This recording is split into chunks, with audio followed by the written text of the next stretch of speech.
Hello and welcome to another lecture. In this lecture, we're going to go ahead and design a continuous beam.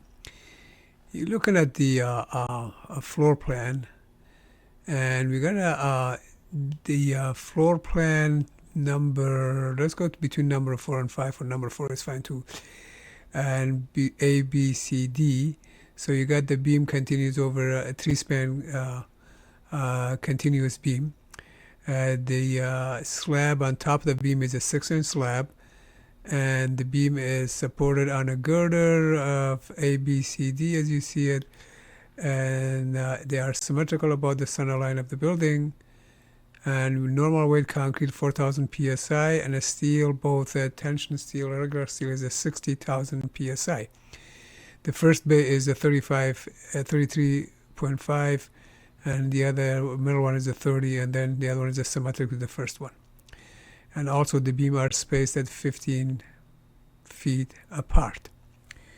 Before we continue, I want to tell you that you are awesome. So don't you dare ever sell yourself short, for you are priceless. Always have a faith in yourself, because you are great. And grab yourself something nice to eat, cake, milk, coffee, whatever, and enjoy the show. We're going to go through a lot of calculation. All right, let's go to work. Okay, step one, let's go over some design criteria. And F prime C is equal 4,000 psi. FOY, T and FOY, they're both 60,000 psi. Our life load reduced is, actually like a roof, hold on, is 70 PSF. Alright, in step 2, we're going to go ahead and compute the beam space per ACI 9.3.1.1. This problem is going to be a long problem, so I'm not going to back and forth between ACI. Once I have the ACI number there, if you want, you can look it up yourself, but I've just write it down here. So this ACI 9.31, it says basically the minimum H, it's going to be L divided by 18.5. And our longest one was 33.5. If you multiply that by 12 and divide it by 18.5, that will give us 21.7 inch. Now remember, this number is a minimum, so you want to go over it pretty much. So I'm going to say use or try 28 inch and use BW as a 14 inch. So we're going to use a 14 by 28 beam. Gotta remember, this has a slab on top of it, so we gotta calculate the BF also.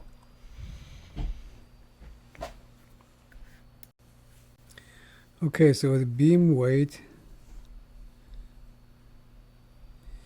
it's going to be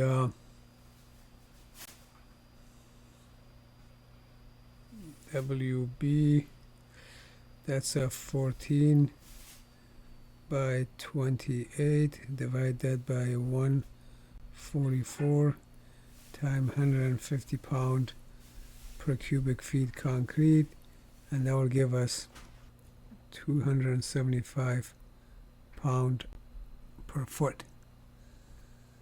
Next thing I'm going to calculate is the slab weight, and that's WS, and that was 6 inch divided by 12 times 150 pound per cubic feet, multiplied by 15 feet tributary width, and that give us 1125 pound per foot.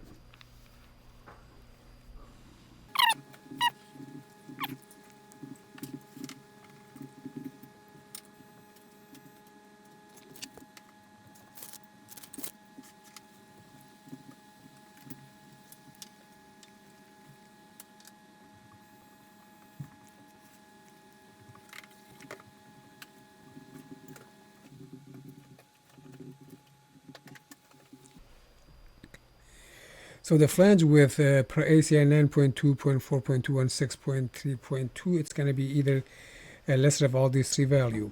16 times HF plus BW, so that become 16 times thickness of the slab was 6 inch plus 14, that will give us 110. And then average distance between of them, which was 15 feet times 12 inch, that will give us 194 feet. And the span divided by 4, which was 32, the clear span between them is 32.3, and plus the other side was 28.3. I will come back with these numbers and divide that by 2 times 12, that will give me 92 inches. Now here you can use the longest span and divide them by 2, or have 33.5 plus 30 divided by 2. I use the clear distance between them, which is basically a ln. I use ln number, and we'll talk about that in a minute. So this one will control. We're going to use 92 inches. Okay, so we're going to do step number 3. We're going to do load calculation. The slab was 1125 pound per foot, beam was 275 pound per foot, and then the ceiling and mechanical 150 pound per foot. These were pound per square and multiplied by the turbotree area. And if you know how you do that, watch one of my video. So the total pound per foot on this beam for the dead load, it comes out to be 1500 pound per foot. And the reduced life load was 70 pound per foot. So life load is equal 70 pound per square foot, and time turbotree width, which was 15 feet, and that will give us 1050 pound per foot. Again, this is LFRD strength design, so we got to go ahead and calculate WU, and that's equal 1.2 times dead load plus 1.6 times life load, and that comes out to be 3,480 pound per foot, or we're going to use 3.48 kip per foot.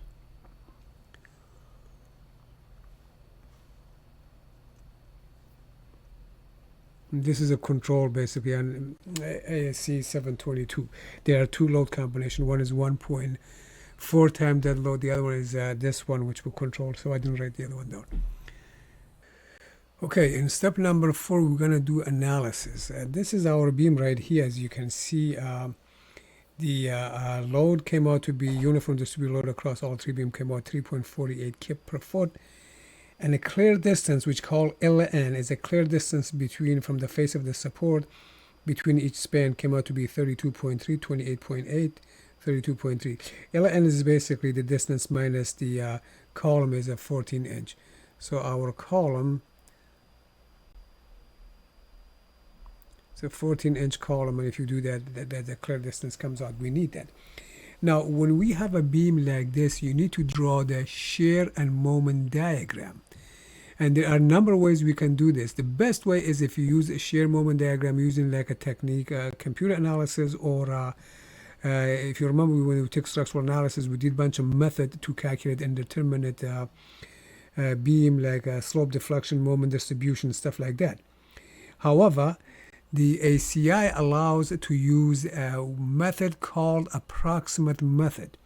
But let's go ahead and explain what approximate method is, and then we go ahead and see if we can qualify for that.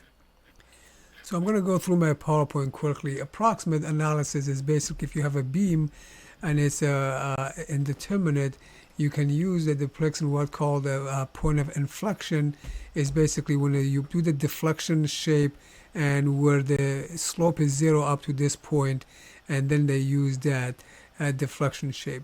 And when you look at it, this top will have the positive moment and the point 2L will have the negative moment.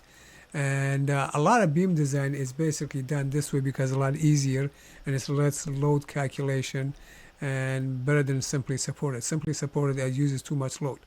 This way you can reduce a little bit. But anyway, so this is how it's going to be, and your shape, it's going to be looking like this. You have a positive moment here, negative moment down here. Now, if in a European country or even the United States, the computer program may have this backward. They might have the negative moment up, positive moment down, but it's all the same. So you got to distinguish that. So the ACI code says, right here, it says section 6.51, it shall be permitted use approximate method. You got to go ahead and basically 1, 2, 3, all these 5 conditions got to be met. So let's go through all these 5 conditions. Number 1 is the member are prismatic. Yes, it is, because prismatic basically means, right here, I wrote it down, as a structural element like a beam and column will have a constant cross section. And so yes, we're going to have uniform cross section, so we did that. 2, loads are uniformly distributed. Yes, our loads are uniformly distributed. We do not have any concentrated load. 3 is life load less than 3 times dead load. Let's find out. Let me go back to the writing right here. Was yes, prismatic. And B was also, yes, it was uniform. So met that. C was L, is it less than or equal 3 times D? Our life load was 1050, and it is less than 3 times 1500. So this one is also yes. And then number D, let's go back to the writing, so what number D was. D, it says there are at least 2 spans. Yeah, we have 3 spans actually, so we matched that one. E, the longer of 2 adjacent span does not exceed 20%. So let's go back to writing and see if that is the case in here. And was 3 span, so we checked that one out too. And finally E is the one of us more than 20%. The longest span was 33 divided 33.5 actually divided by 30, and that came out to almost 1.1, which is less than 1.2. So we yes, so this qualify for using approximate method. To use approximate method, let me go back to the to use approximate method. This is the approximate moment for non-pre-stressed continuous beam and one-way slab. So we got to do our shear moment diagram based on this right here. And end span for positive section and a negative. You have the positive moment and negative moment. We're going to do this next. Okay, so this is our shear diagram going to look like this, and then we will tell you how we got this value. To make it kind of simplify, what is this? Remember, we learned in class if we had a simply supported beam like this one, we had it kind of like that. We learned that a lot in kindergarten basically days. And you had these uniform distributed load on it. And when we did the shear moment diagram, your shear was basically the reaction went all the way up and then down the center line. The line came in across and it went like that. That was our shear diagram. And then a moment diagram basically was all positive moment, and it came in like this, and where this was 0, this was maximum, and this was for uniform distributed load. So this is the kind of similar way. Let me erase all the stuff I just did. I love this board. You can do a lot of stuff so much easier. Okay, so now this is the same way, because this is approximate method, and these are 3 different span. and this is span number 1, 2, 3 right here. And then same thing, the shear goes up and it comes all the way, then it picks up just before the other one comes in and it brings it back 0 and has this effect. But what is this value? We find this in a table. Let's go look at the table. See if I can get it. There it is right here. If we look at the ACI 6.5.4 approximate shear for a non-prestressed condition, and here it is. It says exterior face of the first interior support is 1.15 WU ln divided by 2. Face of all other support is WU times ln divided by 2. So that's where those numbers come from. And this is where we have, and this is the exterior interior, and this is the all other faces. So I'm going to go ahead and calculate those numbers, and I put the number back on here.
Okay, so this is what happened here, and these are our share number, share value, and that's where we got it.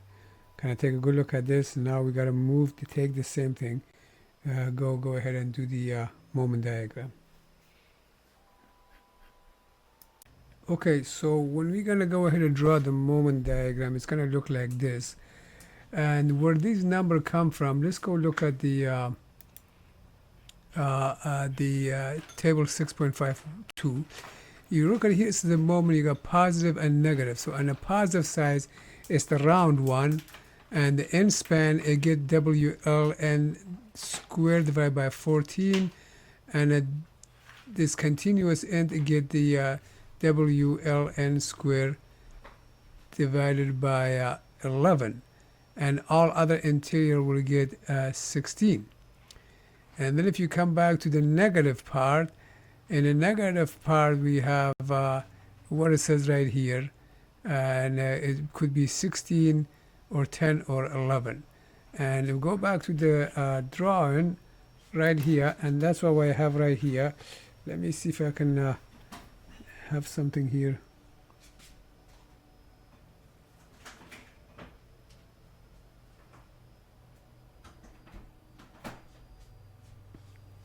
Okay, if I use the laser pointer like this one, so this is a positive right here.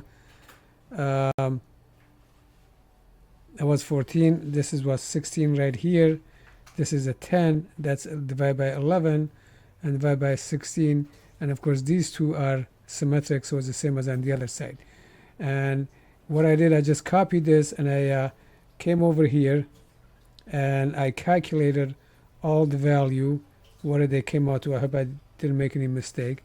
And then came back up here and then labeled them. This region called ME plus, that's a positive moment, and came out to 259 kipfoot. And this is the ME1 negative, and this is the ME2 negative, and these two are interior MI negative and MI plus, and this is basically same as the other span. Okay, so now we have done this, we can go ahead and continue use these numbers. Okay, so what so far we have done is we selected the size of the T-beam. We said it was a 14 inch by 28 inch. And then for the positive moment, we're going to have the rebar down bottom, and our D is basically H minus cover minus the diameter of the ties minus the diameter of divided by 2, which I said let's call that 2.5 inches, and said okay, our D is 25.5 inches. You can calculate it exactly, but also just doing it roughly like this way is easier. And this is our tension and compression and I mean negative and positive section.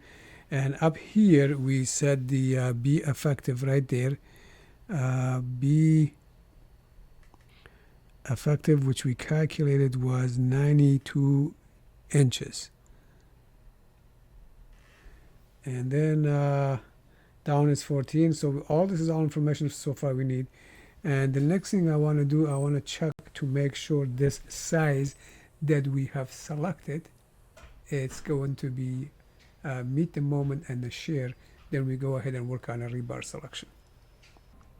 So the next step, we're going to go ahead and calculate the beam stem that we selected. We said it was at 14 by 28. Let's see if the size we picked is big enough before we continue do all that work for the steel.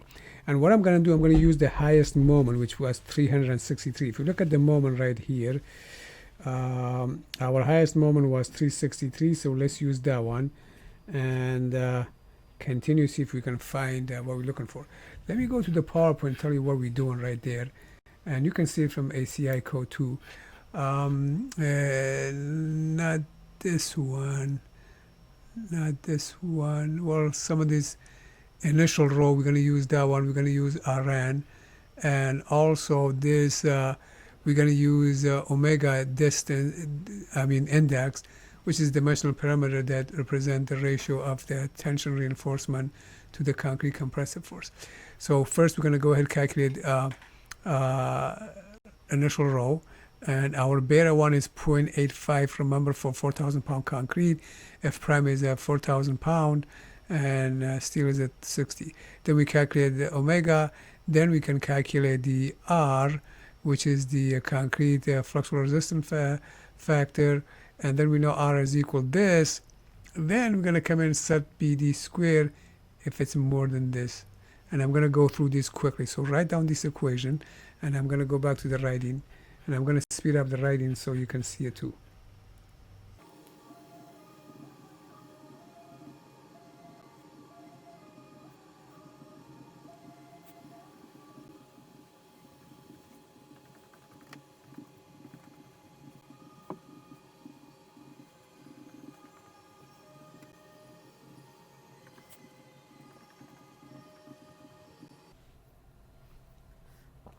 Okay, so our BD square should be bigger than this number. So let's find out our BD square. Our BD square was 14B, and D was 25.5.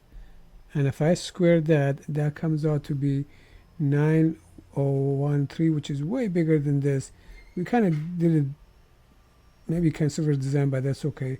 So we did check the moment. Let's check the shear, see if we're going to pass the shear. Okay, so we continue with the shear here. From ACI 9.511, we've seen this equation many times. Our VU, this is from the shear diagram, which we had up a long time ago.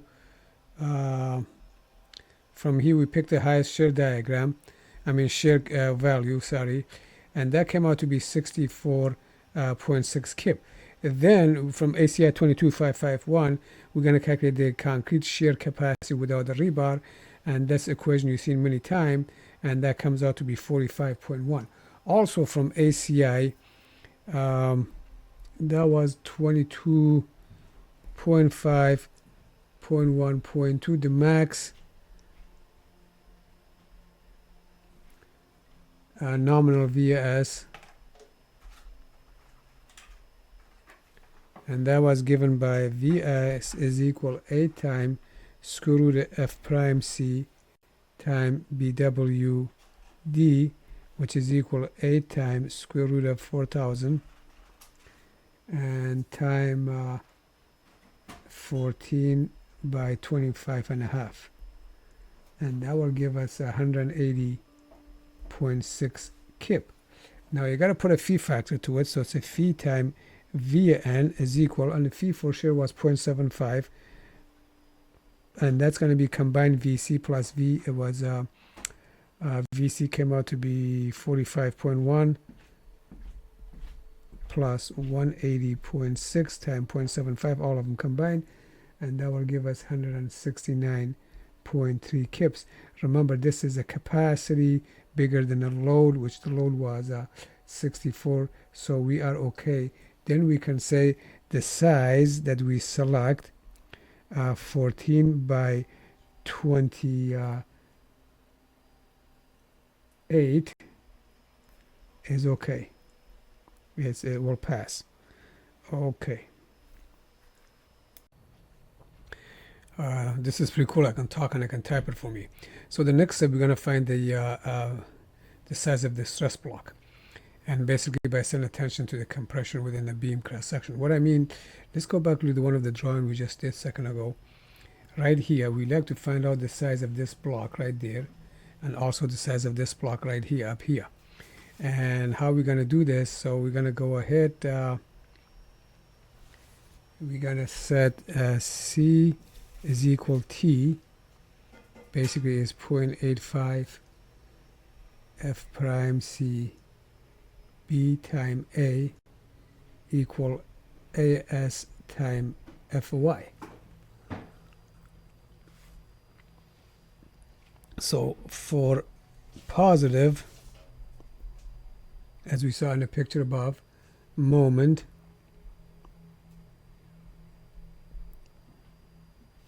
I can't spell, our B is equal effective B, which is equal 92 inch. So let's stay with that one. So A is equal AS, which we don't know right now, 60,000 times FY divided by 0.85 times 4,000 times B, which is 92, and that will give me 0.191 AS. Remember this number because we got to go to the Excel pretty soon. And then the second, we're going to go ahead and use for negative,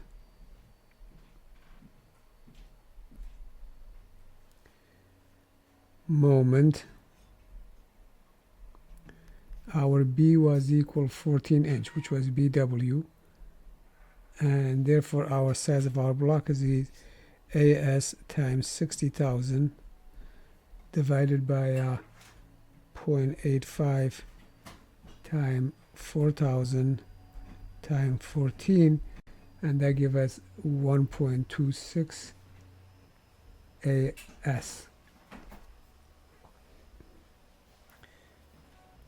All right, next we're going to go use the Excel. Remember this graph we just did a while ago. So take a look at the where ME plus is, MI1 negative, and MI2 negative is right here. We're going to put these numbers into Excel. Let me go to the Excel.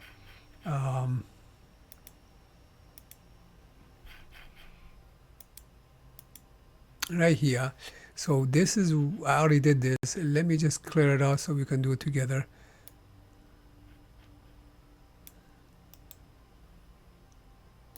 There we go, and clear this out too.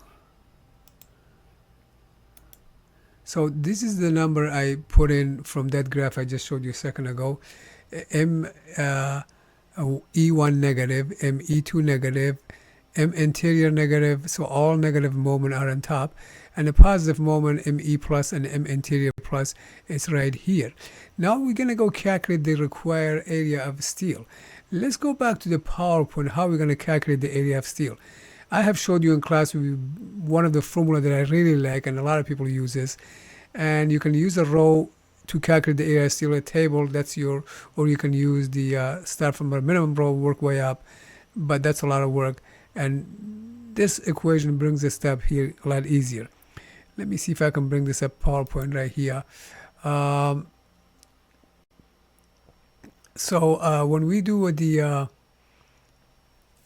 you've seen all these equations, how to calculate a row, And then there was a table that a lot of textbook has based on a MU. You can calculate the area of steel, or you can use a row here, or we can use AS is equal MU divided by 4D. You have to be very careful. MU has to be in kip per foot and D is in inches. And we use this, and this came out really accurate. I had a good luck with it. Then, of course, we're going to go check it against the AS minimum, which is the two equation A and B. And so let's go back to the Excel right here. In the Excel, we're going to calculate, we already calculated A, and our beta 1 came out to be 0.85. And let's shut this off. Actually, right here. Let's hit the Excel. Okay. And then we're going to calculate it right here. First, all right, so right here, we're going to go ahead and calculate the area steel. Let me just go in the writing. We can do both simultaneously. So AS is equal MU divided by 4 times D, and that cell 1 will be 237 divided by 4 times 25.5, and whatever that comes out to. So let's go back do that in Excel. I'm going to come in right here. I'm going to type in equal, and then we're going to have MU, which is right there, divided by, parentheses open, 4 times 25.5, close the parentheses, hit enter. For good luck, I came out to 2.3. Click back on a cell, grab the corner, go all the way down, and there it is. Now, how many? We're going to use number 7 bars. Okay, number 7 bar is a good size to use when you're doing a beam design like this. Number 7 bar, let's go back to the writing.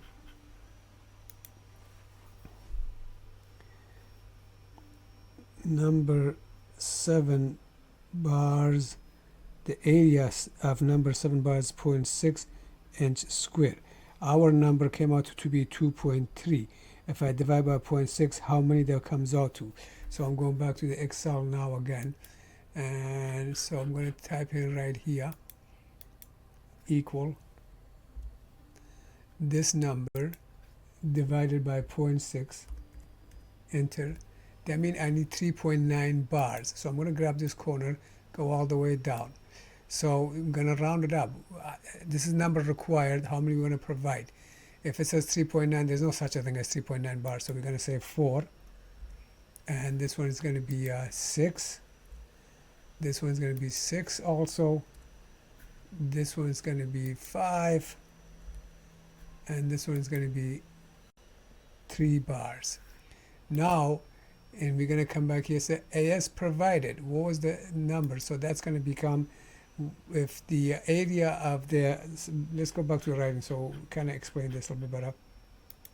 Provided is, area is 0.6. So if I have a 4 number bar time, each one of them has a 0.6, that is a 2.4. That's the area provided. So I'm going back to the Excel again right here, and I'm going to type in equal number bars times the area of that number bars, which was 0.6, enter.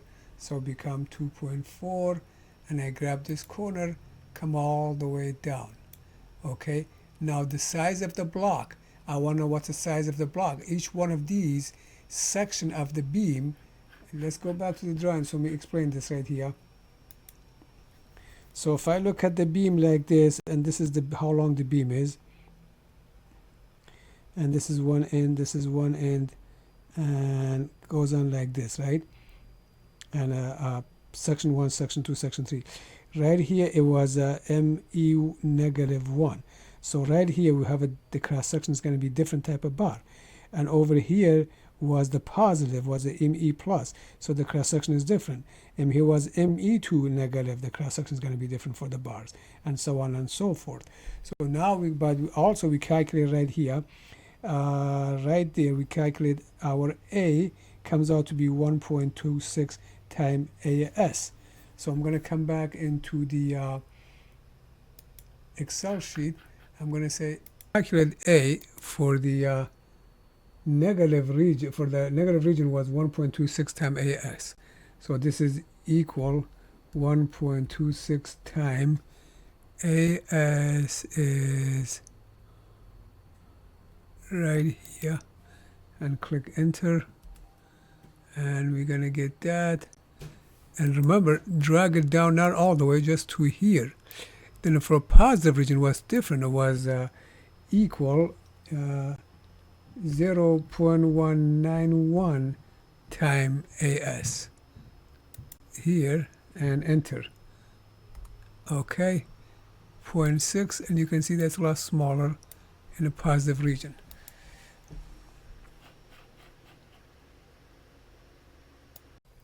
You remember we had this. The strain and tension is equal D minus C divided by C times 0.003. We did this at the beginning of the semester, and that's in ACI. I can tell you in a second. Hold on.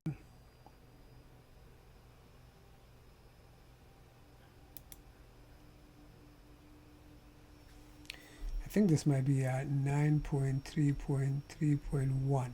Check it out anyway. And this is equal D minus C divided by C times 0.00, and this is basically compression, which is 0.003.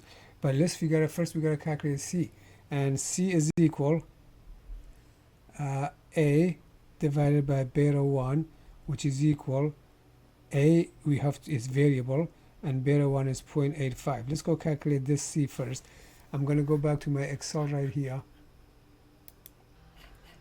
So C is right here, which was A equal, A is right here, divided by 0.85, enter, and let's drag this on all the way, and there we are. And the next we're going to calculate ET, which was based on that equation.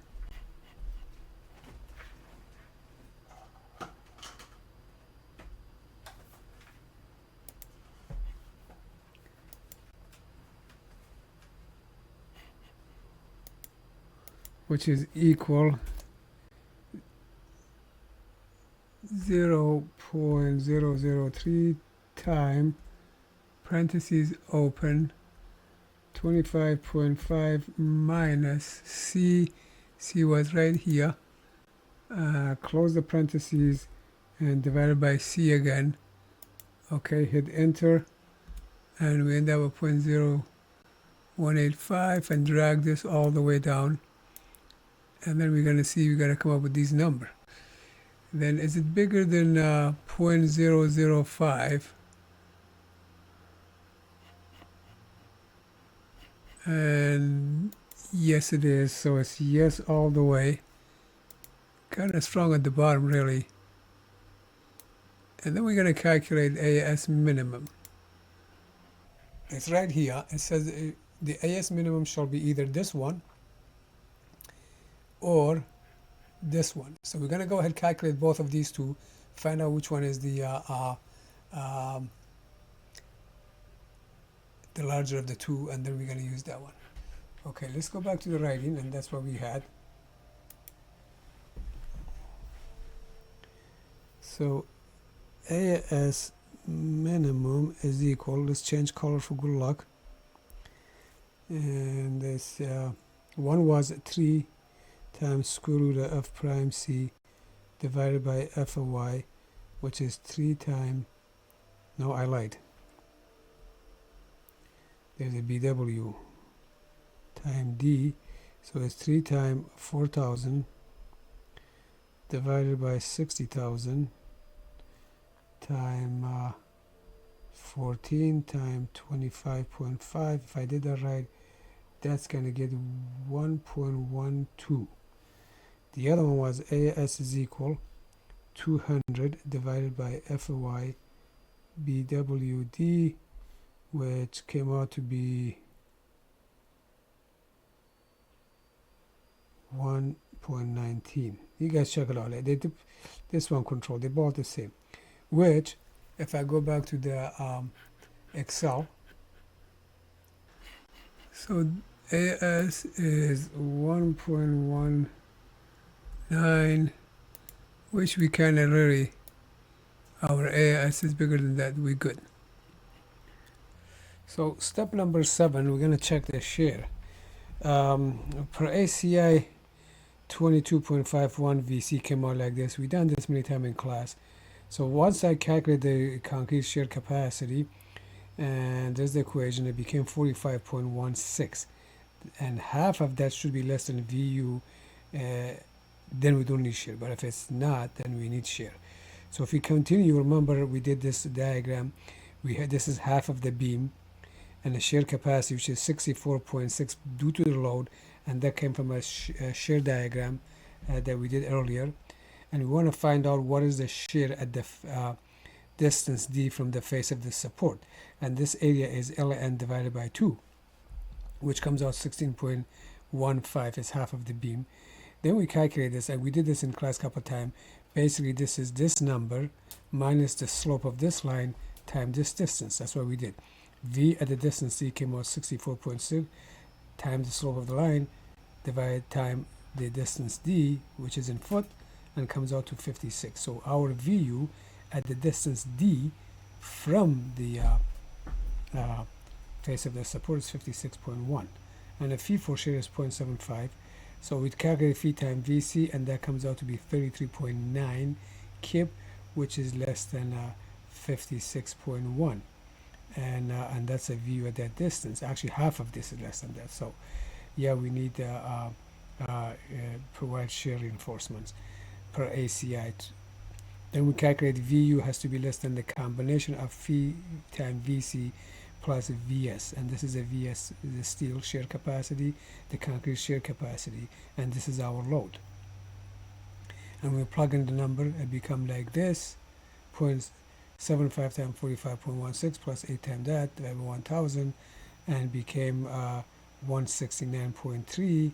And our shear to the capacity from the load is less than this. This is a distance d from the face. So now we okay there. Then we're going to go ahead and calculate the shear reinforcement per this 3 of these code right there. Our VU has to be less. VS is basically this equation, VU divided by phi minus VC, and that comes out to be 56.2 minus 33.9, which comes out to 22.3 for a steel shear capacity. And we're going to say, okay, let's use number 3, two-legged stirrups. And you know why it's two-legged stirrups? Because it's like this, you know, that's on both sides. Then now we're going to go ahead and calculate VS based on this equation, which is one of those ACI. And that will give us a spacing of 11 inches. And if we use S divided by 2, it gives us 12.75. So let's use 10-inch spacing. These check we have to do. Let me go to the PowerPoint. Remember we did this in class. There was the ACI code, how to find the minimum size of S. So we're going to go through all this, find out what the minimum size we're going to use.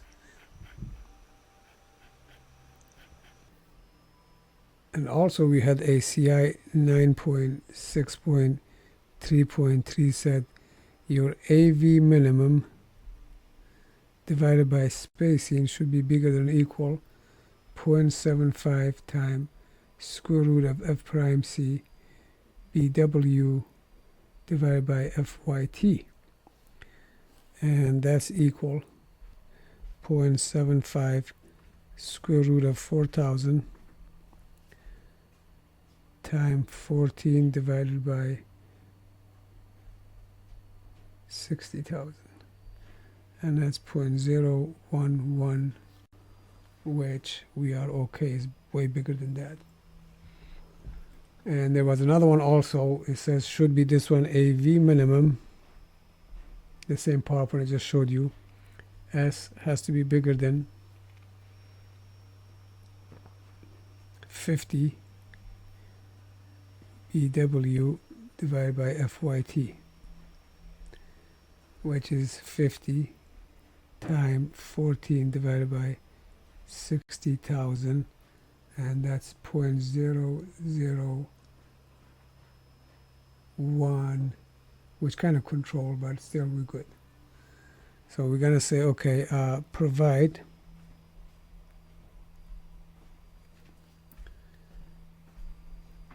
number 3 at 10-inch spacing.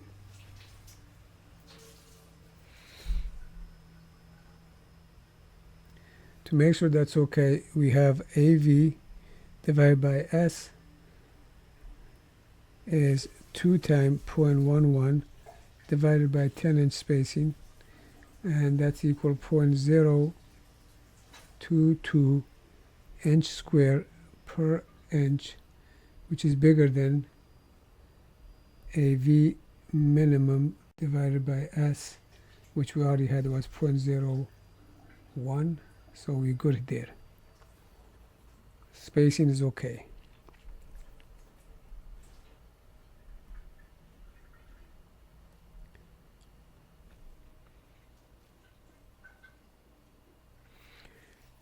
Let's go to step number 7 or 8. I don't know, I forgot the number. Let's say 8. And that's going to be minimum bar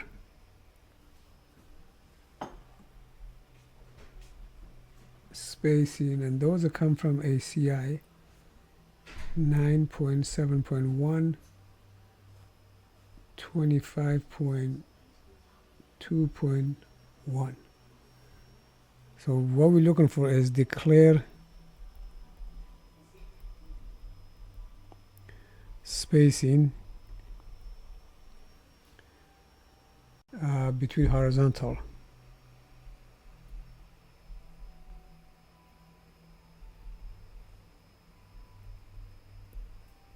Number 7 bar. When we do the bar detail, you're going to see what I mean by all of this. It kind of get a little bit complicated. So clear spacing, basically, clear spacing, it's going to be 1 inch, or dB, that's what the spec says, I just put it up there, or 4/3 diameter of aggregate. Assuming the aggregate is a 0.75 inch, and that was going to give us 1 inch, and diameter of the bar was 1 inch, I said. Diameter of the bar is 0.875, that's for number 7, and this comes out to 1 inch. So 1 inch will control. That's our clear spacing. Now we're going to go ahead and calculate tension, that's on the top, tension reinforcement. And our BF was 92 inch, and this is per ACI 9.7.2.2. But also says this 92 inch, but not less than ln divided by 10. So if we take our longer span, 32.3 times 12, divide that by 10, and that's equal 38.76, which is less than 92. Okay, let's round that up to say 40 inch.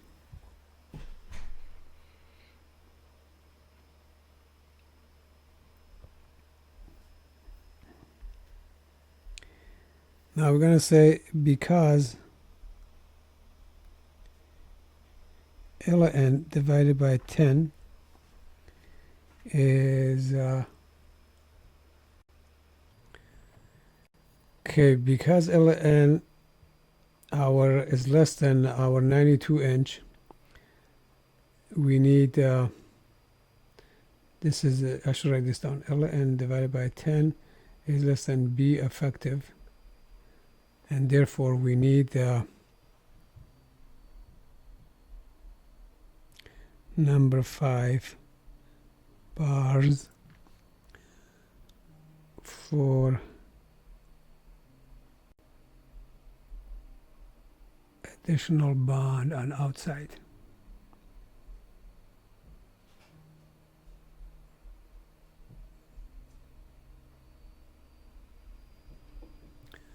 And this requirement is basically to control cracking in the slab due to the wide spacing of the bar cross the full effective flange width. And basically a protective flange if reinforcement is concentrated within a web width.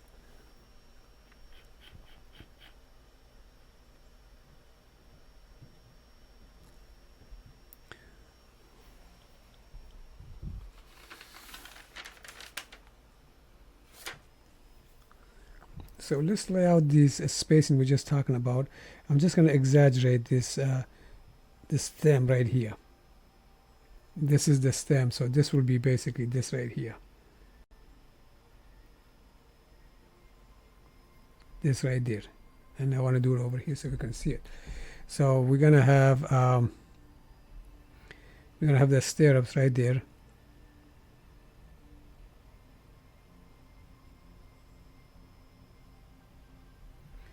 And then we're going to have the one bar right there. We had 5. The Excel sheet said 5, right? 2, 3, 4, 5. I didn't do a good job, right? You know, let me see if I can do better. Put this one a little bit closer. Actually, one more. Put this one a little bit closer. 2, 1, 1, 2, 3, 4, 5. And then we're going to say, okay, from here to here, that's a 3/4 inch. And from right here to here, that's an inch and a half, 1.5. And then we have the diameter of the thing. So that distance from here to there is going to be basically 3/4 plus 3/8, which is the diameter of that stirrup, and plus 1.5, and that will give me 262. And so that's on both sides. Then this whole thing right here is a 14 inch. So I'm going to have 14 minus 2 times 2.62, and that's 8.76. And I got 4 space left, right? 8.76 if I divide it by 4 space. So this clear distance will become 219. Okay. So it's bigger than 1 inch what we thought about. So that's good. Good. And we will go ahead and draw the all the diagram for the steel.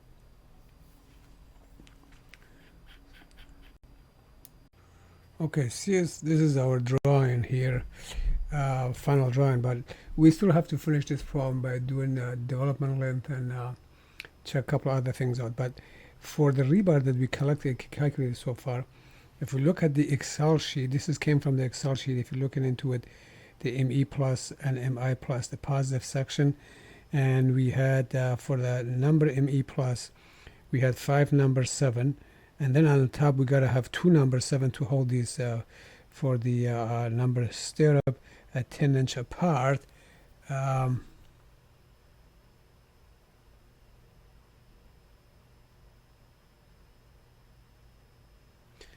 Then we had these 2 number 7. This is 6 inches. What else? The 1.5 inch cover. And looking at the Excel table again, we'll have for ME1 we have 3 number 7 plus that's 2 numbers right there. Then if we go to the other side, the other section, which was ME1 negative, I believe was ME1 and MEI1. They both have a same amount, and we had 1, 2, 3, 4 number rebar, and plus this 2 the hanger bar right here. And then on the top we had that number 5 to control cracking on both sides, and this will be the diagram for it. And then we had for the ME negative and MI negative, interior negative, we had from the Excel we had 6 number 7, 1, 2, 3, 4, 5, 6 number 7, and 2 at the bottom for hanger. And then we have number 3 stirrups. The whole thing was 28 inch by 14 inch, and these are basically number 5 rebar on both sides, and this is a ln divided by 2, 10. We can calculate this spacing actually right now if you want. Right here, let's figure out this spacing. If that's ln came out to be, we said 40 inches. I think we said 40 inches. Let's say it was 40 inches, and that's the 40 inches, and that's a 14, and this distance is a inch and a half, so that'd be 12. So it'd be, so let's give it like a 14 inch. That could be about almost 14 inches. Then we had the stirrup spacing right here. We said the first one is 3 inches, and this distance was 32.3 times 12 minus 6 inch, and divide the whole thing by 10. So we're going to have 38 at that first section, stirrups, equally spaced.